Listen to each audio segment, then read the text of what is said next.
Hello from Dubai. I'm Rachel Price and welcome to the podcast Not Just Making the Tea, a show where we talk about the realities of our career and life choices, what life skills there are to be learned, and how they can influence and help us to succeed.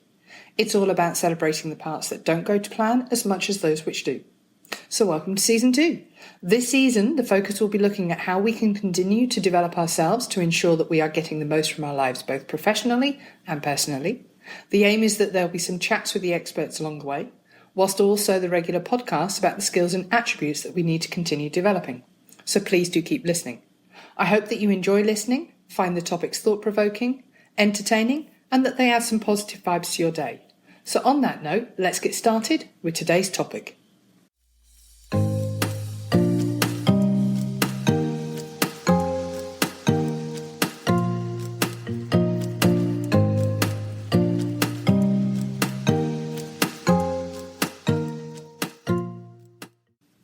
I walked into an interview with no elevator pitch, and here's what happened.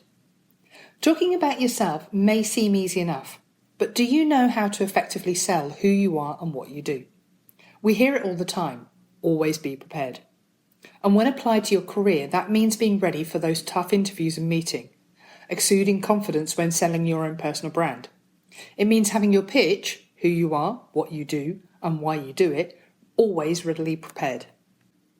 So why do you need a personal pitch, and why should you always have it ready? When I left my first job here in Dubai, I had no plans other than to put everything in storage, travel around the world with one check-in bag, and then to return to Dubai sometime in the following 8 to 9 weeks. Whilst I travelled, I had plenty of time to think about my next move. Was I going to go back into the classroom, or should I try something different? When I eventually did get back, I spent the first few weeks setting up multiple informational interviews and meeting really interesting people across various industries. Each time I would explain to them that I was looking at my options and trying to learn as much as I could about potential career paths. Since I was focused on receiving information and advice that they were always willing to give, the pressure was off me, and meetings generally were fun, helpful and laid back. But I also knew that at some point in the near future I was going to have to get serious about finding a job. So what I learned the hard way and rather quickly was that outside of my own network, my go-to informational interview approach wasn't really up to par.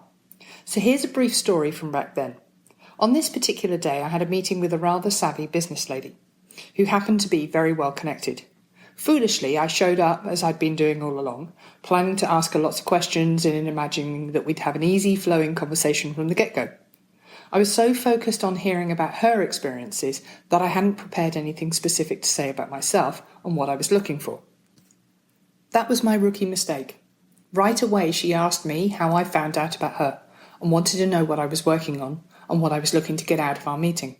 Rightly so, she expected me to have a pitch and purpose.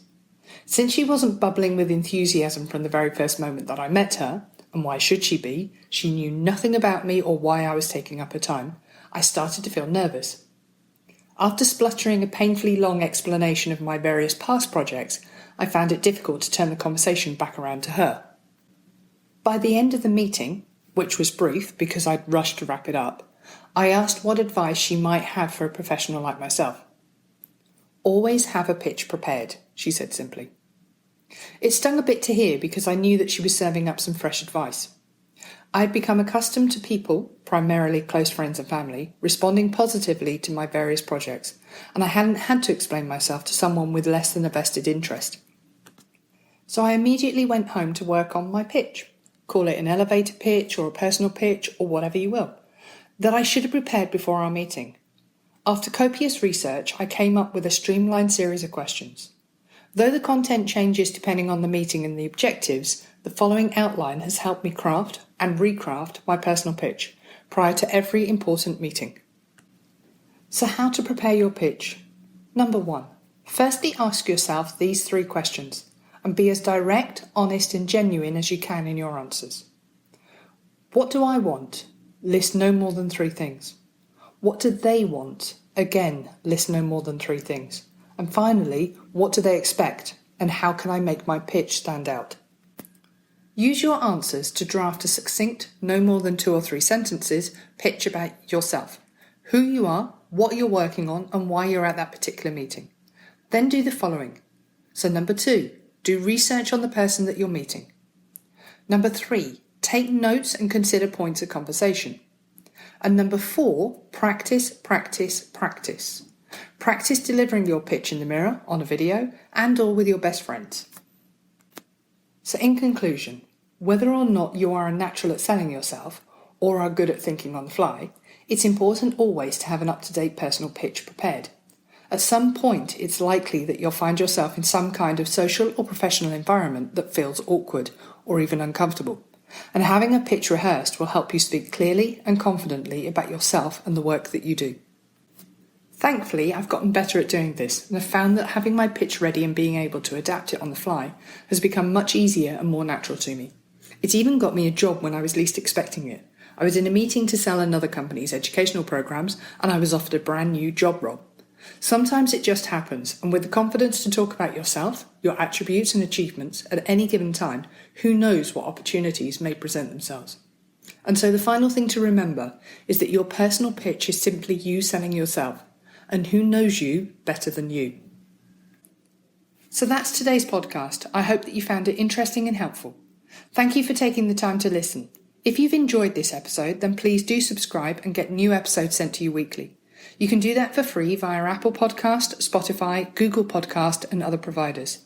I appreciate everyone who takes the time to listen, so please do subscribe, like, tell your friends, and send me any comments. And how about rating the podcast?